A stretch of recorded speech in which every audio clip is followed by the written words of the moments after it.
Bonjour, je suis content de vous retrouver. Aujourd'hui, on va parler d'inflammation, des conséquences en fait sur la santé, ce qu'on peut faire aussi pour prévenir l'inflammation et aussi mieux comprendre l'inflammation. Je vous rappelle que les conseils que je vous donne aujourd'hui ne remplacent pas ceux d'un professionnel de la santé et je vous invite même à consulter votre médecin, consulter un professionnel de la réadaptation. Vous allez trouver plusieurs informations que je vous donne aujourd'hui dans mes livres, notamment mon livre 99 façons de prévenir les effets du vieillissement et aussi mon livre Lève-toi et marche. Vous allez les trouver ici au Québec, mais aussi de l'autre côté de l'Atlantique. Souffrez-vous de méta-inflammation? Avez-vous déjà entendu le terme de méta-inflammation?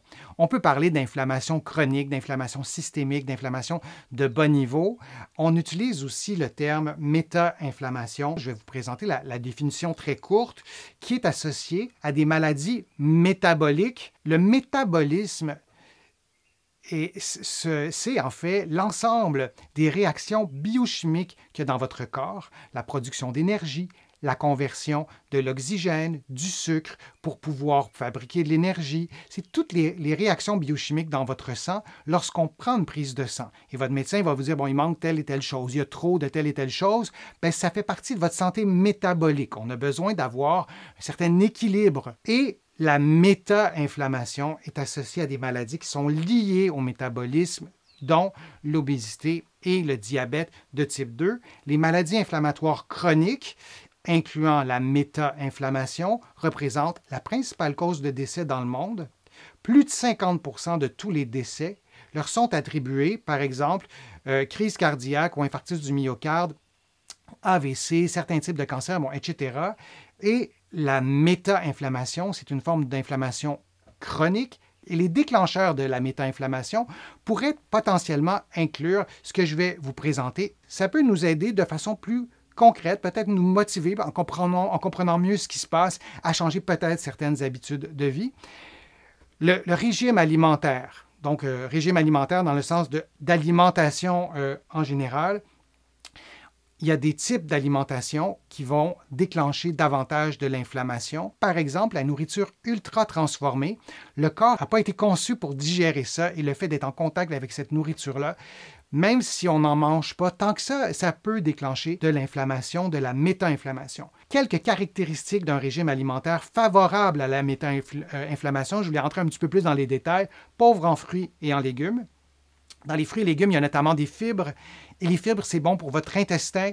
Et quand vous avez un niveau de fibres suffisant, bien, ça vous protège, disons, de l'inflammation. Peut-être que mon explication est un peu grossière, mais dans l'essentiel, c'est ce qui se passe. Et par rapport à l'alimentation, d'autres aliments riches en fibres et en prébiotiques. Dans notre corps, on a des bactéries, je vais vraiment vous le résumer beaucoup, mais on a des bactéries. Et nos bactéries, elles, dans notre corps, elles s'alimentent avec quelque chose. Pour vivre, elles ont besoin de certains aliments. Et ces aliments-là, c'est les aliments prébiotiques.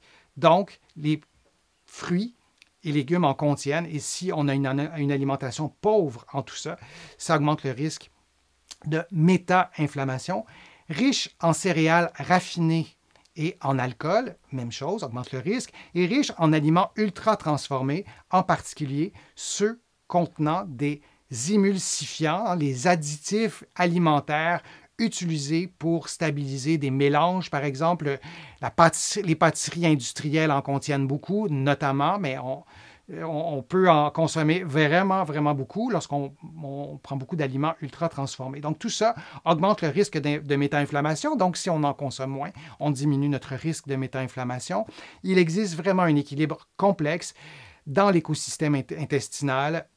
Les nutritionnistes sont experts et expertes pour nous expliquer tout ça, pour nous aider à utiliser ces notions-là pour prendre soin de notre santé. Et s'il est perturbé, l'écosystème intestinal, cela peut compromettre sa fonction et son intégrité.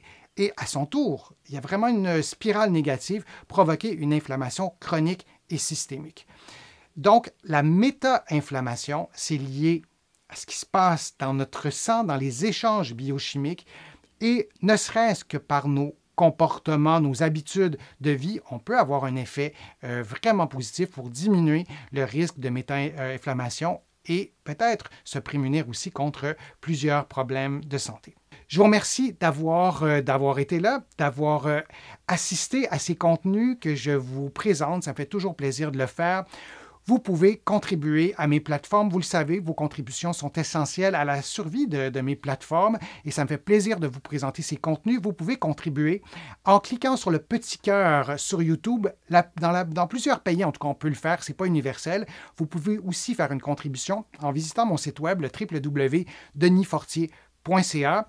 Vous allez aussi pouvoir vous abonner gratuitement à l'infolettre sur mon site web et aussi à des courriels thématiques qui vous donnent des informations par courriel sur des sujets précis. Tout ça est gratuit, évidemment, et vous allez pouvoir, dans mes livres, trouver beaucoup d'informations sur différents sujets, mais entre autres sur l'inflammation, sur des stratégies pour diminuer l'inflammation, dans mes livres qui sont partout au Canada, en librairie et sur le web. Et prenez soin de vous. J'espère que mes conseils vous ont aidé à prendre soin de votre santé, à vous motiver peut-être, et je vous dis à une prochaine vidéo, à un prochain direct. À bientôt.